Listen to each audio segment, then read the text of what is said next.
Hello and welcome back to my channel Resham Fatma. That people were asking me about that why did I leave RCA. So I'm gonna answer this question.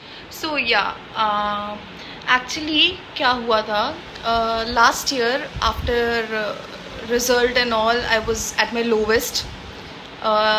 Life की हर चीज़ में आई was at my lowest B it any thing. मुझे ऐसा लग रहा था this is just it. मतलब इससे ज़्यादा बुरा कुछ नहीं हो सकता. मतलब I was literally eight my lowest. मेरी ज़िंदगी में हर कुछ ख़राब चल रहा था. ना करियर इशूज़, प्रीलिम्स नहीं हुआ था, then I had family issues, then बहुत सारी चीज़ें I lost and I was like I lost everything.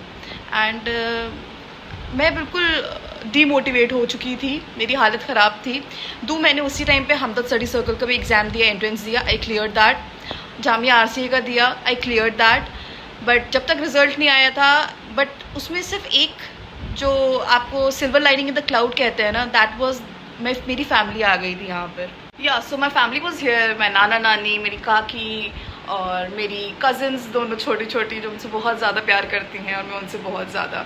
And मेरी छोटी बहन इंशा जो कि ऑब्वियसली बहुत इम्पॉर्टेंट है. तो ये दे वर देयर ऑन. सिर्फ वही, मतलब दोज वर द पीपल जिनकी वजह से लिटरली मैं थोड़ी सी कुछ ठीक थी, वरना मैं बिल्कुल मेरी हालत ख़राब थी. बट उस स्ट्रेस एंड उस एनजाइटी, उस टाइम पे मैं स्ट्रेस में थी, एनजाइटी में थी. May be that was depression. But हाँ, क्लिनिकली डिप्रेशन तो नहीं कहूँगी कि मुझे डायग्नोज तो नहीं हुआ था, बट मुझे लगता है दैट वाज डिप्रेशन. तो मैं बस रूम पे रहती थी, घर पे रहती थी, एंड घर पे रह के भी रूम में बस रहती थी. मेरे घर वाले those were the people were so worried about it. And फिर उसके बाद दे वर लाइक, वो मुझे कहते थे कि निकलो घर से, जाओ कहीं, कुछ मतलब meet people. I was like कि किसी से नहीं मिलना, कुछ नहीं. I was just like that. So yes, I was anaemic उसी टाइम पे. और फिर मेरी लाइफ के, वही कहते हैं ना, अल्लाह पाक आपको बहुत टेस्ट करते हैं. ये वक्त है जब मैं बात कर रही हूँ, या अराउंड जो जुलाई से ये पीरियड स्टार्ट होता है. जुलाई, अगस्त, सितंबर, these were the worst time. मैं अपने मेंटली, इमोशनली, फिजिकल सब में लोवेस्ट में थी. हाँ, अक्टूबर में मेरी तबीयत तो ख़राब थी बिकॉज एनीमिक से आप इतनी जल्दी, डॉक्टर ने कहा था ब्लड ट्रांसफ्यूजन करो, बट ब्लड ट्रांसफ्यूजन हमने सोचा चलो आयरन के इंजेक्शंस ले लेते हैं. बट मुझे बहुत डर लगता है आयरन के इंजेक्शन से. मैंने बोला मैं खा के, तो आई रिमेंबर मैं उस टाइम पे बहुत वो बीटरूट एंड पोमेग्रेनेट एंड पता नहीं क्या क्या तो घर वाले देते थे मुझे. एंड लिटरली मेरे नाना वो सो वरिड फॉर मी. तो बट अल्हम्दुलिल्लाह उसी टाइम पे मेरा RCA में सितंबर एंड में RCA की लिस्ट आई, एंड जो फाइनल लिस्ट आई तो उसमें आई वो सेलेक्टेड. तो मैं गई एडमिशन लेने. बट लिटरली मेरी हालत ये थी कि मैं अपनी कज़न के साथ एडमिशन, तो या फिर मैं एडमिशन लेने RCA गई. बट लिटरली मैं उस टाइम पे भी मेंटली मेरी सिचुएशन ऐसी नहीं थी कि मैं हॉस्टल में रहूँ, मैं अकेली रहूँ. ठीक है, मैं गई RCA. मैंने जो वहाँ के डायरेक्टर हैं उनसे बात की. तो आई टोल्ड हिम दैट मेरी mentally I am not fine, I am not doing fine, and मेरी हालत नहीं है. मेरी फैमिली मेरे वजह से यहाँ पर शिफ्ट हुई है दिल्ली. तो बिकॉज मेरी हालत नहीं है अभी, ऐसी सिचुएशन नहीं है कि मैं हॉस्टल में अकेले रह सकती हूँ. तो मैंने बोला sir I will come every day, morning से इवनिंग तक I will stay here, but I need my family because I am not doing fine. तो फिर and at the same time मेरी फ़िज़िकल हेल्थ भी बहुत ज़्यादा ख़राब थी. तो मैं हॉस्टल में नहीं रह सकती थी बिकॉज मैं एनीमिक थी, मैं कभी बेहोश हो जा रही थी, तो मेरी हालत ख़राब थी. तो फिर जबकि ऐसा होता नहीं है, सर ने बोला कि this is not possible. But मैंने बहुत रिक्वेस्ट की थी. बट हाँ, this is the good thing about RCA, they understood my point of view and मेरी हालत एंड मेरी कंडीशन. सो उन्होंने मुझसे कहा कि आप रिटर्न में लिख के दो all these things, all these issues, we will try about it. कि आप हॉस्टल मत लीजिए. एंड क्योंकि मेरा घर RCA के बिल्कुल पास में ही था, इट्स लाइक 5 मिनट का डिस्टेंस. तो उन्होंने बोला कि आप रोज़ आइए and be a part of here and, और आप सब कुछ टेस्ट सीरीज सब कुछ करिए. तो बिकॉज मुझे उस कंडीशन से निकलना था मेंटली. मुझे लिटरली मुझे उस टाइम पे सिर्फ मेंटल हेल्थ की फ़िक्र थी. मेरे लिए कोई और चीज़ प्रायोरिटी थी ही नहीं. मुझे अपने आप को ठीक करना था मेंटली, फिजिकली, इमोशनली. तो RCA में एडमिशन उस टाइम पे मेरे एक छोटी सी सिल्वर लाइनिंग आई थी. ठीक है, तो मैंने वो उस टाइम पे एडमिशन ले लिया एंड मैं रोज़ जाने भी लगी. मैं धीमे धीमे जाती थी, अपना घर का फूड लेके जाती थी. वहाँ पर मैंने ज्योग्राफी ऑप्शनल का ग्रुप भी इनिशिएट करा, फॉर्मेशन का, एंड हमारा ग्रुप भी बना. हम आंसर राइटिंग भी करने लगे. तभी क्या हुआ, ये सितंबर अक्टूबर मैंने ये पूरा करा. सो फिर अक्टूबर में और भी 1-2 चीज़ें बहुत अच्छी हो गई मेरी लाइफ में, जो कि मुझे मतलब काफ़ी आज भी हेल्प करती है। और मैं मतलब काफ़ी सारी चीज़ें मैं करने लगी, छोटी छोटी चीज़ें जो मुझे बहुत मोटिवेट कर रही थी, बूस्ट कर रही थी। कभी कभी आपकी लाइफ में छोटी छोटी चीज़ें होती हैं जो आपको बहुत ज़्यादा आप बिल्कुल लोवेस्ट पे होते हो, और छोटी छोटी चीज़ों से आप ऊपर आने लगते हो, एटलीस्ट आप में हिम्मत आने लगती है। तो वो सारी चीज़ें होने लगी थी मेरे साथ अक्टूबर में, और भी 2-4 चीज़ें अच्छी हो गई। तो मैं वर्क करने लगी, मैं बिज़ी हो गई, and at the same time मुझ में कॉन्फिडेंस भी आ गया वापस, जो मेरा खो रहा था कॉन्फिडेंस। एंड सबसे इस चीज़ में बेस्ट चीज़ हुई है, मैंने इसी बीच, इसी स्ट्रेस एंजाइटी में, पता नहीं कैसे, आई डोंट इवन रिमेंबर कैसे मैंने एग्ज़ाम दिया था। मैंने मास्टर्स के लिए एग्ज़ाम दिया था, सिर्फ JNU का, मतलब CUET के थ्रू हुआ था, बट मैंने सिर्फ JNU का भरा था, बिकॉज उसमें एक कोर्स है इंटरनेशनल स्टडीज़ का, masters in politics with specialisation in international studies.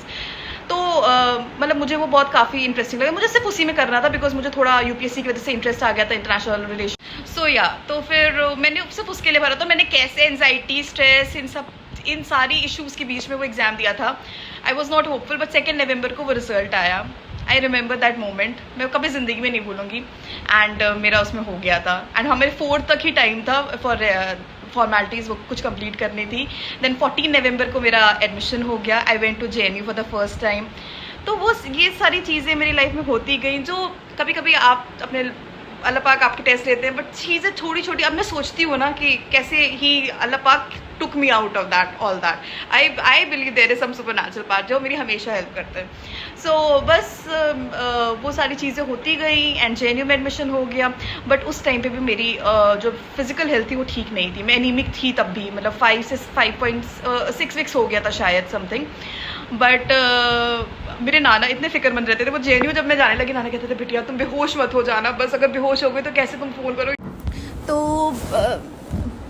तो बस फिर मैं JNU जाने लगी, बट अल्हम्दुलिल्लाह उसके बाद मैं बेहोश भी नहीं हुई, एंड मेरी फिजिकल हेल्थ भी ठीक होने लगी, बिकॉज मैंने इतना ज़्यादा बीटरूट, पालक, पता नहीं मुझे घर वालों ने ठूस के एप्पल्स एंड ऑल खिलाए थे।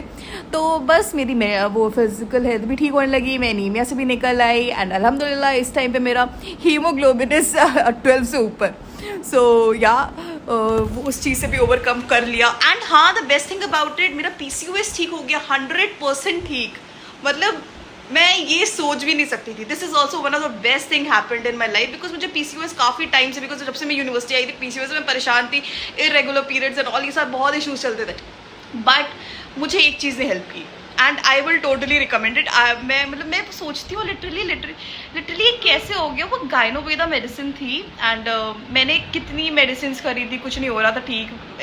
ये शायद स्ट्रेस से भी निकलना इज ऑल्सो। तो या स्ट्रेस से निकलना भी बहुत इंपॉर्टेंट होता है। मुझे लगा मैं स्ट्रेस से निकली, मैं काम करने लगी अपनी ज़िंदगी में। मैंने इब्रा फाउंडेशन अपना खोला, मैंने साथ में I started writing articles also, एक फ्रीलांस वर्क भी है, I write articles for newspapers, journalism का ये एक फ्रीलांस वर्क है, तो I do that as well, because मुझे उसमें बहुत ज़्यादा इंटरेस्ट है। तो मुझे पता है, मैंने अपने आप को मैंने उस टाइम पे अपने आप को वक्त दिया था। मैं चाहती थी खुद को जानना, मैं क्या चाहती हूँ लाइफ में, मैं क्या करना चाहती हूँ लाइफ में, मैं क्या चाहती हूँ लाइफ से, मैं किन चीज़ों में अच्छी हूँ। बहुत सारी चीज़ें मैं जानना चाहती थी। तो या मैंने पिछले 7-8 महीने में सारी चीज़ें अपने बारे में जानी, मुझे किस में इंटरेस्ट है, मुझे क्या करने में मज़ा आती है, what I like and all those things. साथ में मैं JNU भी जाने लगी, वहाँ पर लोगों से मिली, नए नए लोगों से मिलना after a long time. All these things held me, and I came out of my anxiety, depression, stress and all. साथ में मेरा PCOS, तो या वो गायनोवेदा की मेडिसिन थी, वो मैं अक्टूबर से मैंने स्टार्ट कर रही थी। मुझे रिकमेंड किया था, मैंने डॉक्टर से कंसल्ट किया, गायनोकोलॉजिस्ट से। तो फिर उन्होंने मुझे रिकमेंड करा, या यू कैन टेक दैट। वो आयुर्वेदिक भी, मेरी काफ़ी पुरानी डॉक्टर हैं, तो she recommended me. And literally after 5-6 months I am totally मेरा PCOS ठीक हो गया। मतलब मैंने I can not believe it कि मेरा PCOS ठीक हो सकता। मैं इतनी परेशान हो जाती थी, इरिटेट हो जाती थी, मतलब 100% मेरा PCOS ठीक हो गया, and I am so happy about it. तो इतनी सारी चीज़ें कुछ टाइम में अच्छी हो गई। थोड़ा सा अल्लाह पाक ने टेस्ट लिया, इट वॉज मतलब बहुत डिफ़िकल्ट टाइम, बट उसके बाद बहुत सारी चीज़ें, मेरी फिजिकल हेल्थ ठीक हो गई, मेरी मेंटल हेल्थ ठीक हो गई, मेरी इमोशनल हेल्थ ठीक हो गई। मैं काफ़ी ज़्यादा इमोशनली चीज़ों को I can take now, and all these things happen. हाँ, तो इसमें मैंने RCA क्यों छोड़ा, अब मैं बताती हूँ आपको। तो ये सारी चीज़ें हुई, मैं RCA जाती थी, बट JNU में जब एडमिशन हो गया, JNU का करिकुलम हमारा ऐसा। सो या तो फिर JNU जाने लगी मैं हम दिसंबर से। तो मैं नवंबर तक गई RCA। वहाँ के लोगों को आज भी मेरे एडमिशन है अभी RCA में। They called me up and asked me क्यों आप आ नहीं रहे हो। तो आई टोल्ड देम मेरा JNU में एडमिशन हो गया है। तो they were also very happy about it because JNU का वो one of the best course है। एंड साथ में मुझे सीखना था, बहुत सारी चीज़ें करना है लाइफ में, ऐसा नहीं कि सब बैठे हैं। तो मैं बहुत मतलब आई वॉज वेरी हैप्पी। मैं JNU जाने लगी, चीज़ें सीखने लगी, नई नई चीज़ों में इंटरेस्ट आया and all those things happened. But JNU का करिकुलम इतना ईजी नहीं होता है। इट्स नॉट दैट कि बस हो जाता है, नहीं गए अब तो हो गया। It was not like that. तो हम और ये सेमेस्टर भी शॉर्ट चल रहे हैं हमारे बिकॉज ये फिजिकल सेमेस्टर जो हैं ऑनलाइन सेमेस्टर चल रहे थे, ये ऑफलाइन सेमेस्टर हमारा था आफ्टर कोविड। तो इसलिए सेमेस्टर भी ये शॉर्ट रहा है। तो हमारे में बहुत मतलब जनवरी भी एग्जाम थे, फरवरी भी एग्जाम थे, मार्च भी एग्जाम थे, ओनली अप्रैल में एग्जाम नहीं थे, मई में भी एग्जाम थे, जून में भी एग्जाम थे। अब हमारा सेकेंड सेमेस्टर का हमारा फाइनल टर्म हो गया सेकेंड सेमेस्टर का। तो ऑलमोस्ट हाफ कंप्लीट हो गया, 1 साल कंप्लीट हो गया। I am very grateful for that as well. So all these things happened meanwhile. तो इसलिए मैं जब फिर RCA लेफ्ट किया, मैंने अभी तक लीव नहीं किया है। I still have that identity card. और बट मुझे वापस जाने का मौका नहीं मिला। मैं इतना ज़्यादा बिजी हो गई अपनी लाइफ में। JNU, फिर मैं फ्रीलांस आर्टिकल राइटिंग भी करती हूँ। एट द सेम टाइम मैं स्टडी IQ में it's a coaching institute, you people must be knowing. तो वहाँ पर आई डू पार्ट टाइम 2 घंटे का होता है शाम में 6 to around 8:30। तो I do that content creation वाला job also. So it's really busy हो जाता है। तो फिर इसलिए मैंने आई जस्ट मतलब वक्त नहीं मिला, अपनी लाइफ में बहुत ज़्यादा बिजी हो गई। And I am doing great, I am very happy. मैंने खुद को जाना, खुद को सीखा कि मैं करना क्या चाहती हूँ लाइफ में। सो एंड अपनी मैंने mental health, physical health, emotional health, सारी चीज़ों को ठीक करा। So I am very happy about it. And बस अल्हम्दुलिल्लाह। So this is the reason why did I leave RCA। Leave नहीं बट हाँ जाना छोड़ दिया। एंड मैं कभी RCA वाले हॉस्टल में मतलब इस बार मैं गई ही नहीं थी बिकॉज वो मैंने बताया कि मैंने स्पेशल परमिशन आस्क की थी, जबकि ऐसे मिलती नहीं है permission. But they were kind enough to understand my mental health. तो उस टाइम पे मेरी हालत नहीं थी mentally to stay in hostel. मुझे आई नीडेड फैमिली का support and I was at my lowest. And मेरी फिजिकल हेल्थ भी ठीक नहीं थी। मैं 5 हीमोग्लोबिन था, अनीमिक थी। एंड उसके लिए भी मुझे फैमिली चाहिए थी, उनका सपोर्ट चाहिए था। So this is the reason I kind of stopped going to RCA। But yeah RCA plays a very important role in my life. RCA वो फर्स्ट थिंग हुई थी उस टाइम पे एडमिशन हुआ था मेरा, जिसने मुझे थोड़ा सा हिम्मत दी थी। सो आज के लिए इतनी ही काफ़ी। अगर आप लोगों को इन सारी चीज़ों में से PCOS के बारे में I will make a video. So I will make a separate video also PCOS वाले में। अगर आपको क्या क्या करना चाहिए PCOS अगर आपको ओवरकम करना है, बिकॉज मैंने 100% अपना सही करा है PCOS। और उसकी बहुत सारी चीज़ें दिखती है कि मेरा वेट लॉस हुआ है एंड ऑल दोज थिंग्स हुआ है। सो PCOS से आप यू कैन इस वाले पे मैं I can make a different video. Mental health वाले पे भी I will make a different video उस पर कि आप कैसे ओवरकम कर सकते हो। बट अगर आपको ज़्यादा है तो डेफिनेटली सीख ये मेडिकल हेल्थ बहुत ज़रूरी होती है। एक टाइम पे मैंने भी I try to get a medical help. So medical help लेने से बहुत ज़्यादा फ़ायदा होता है। तो ये सारी चीज़ें हैं।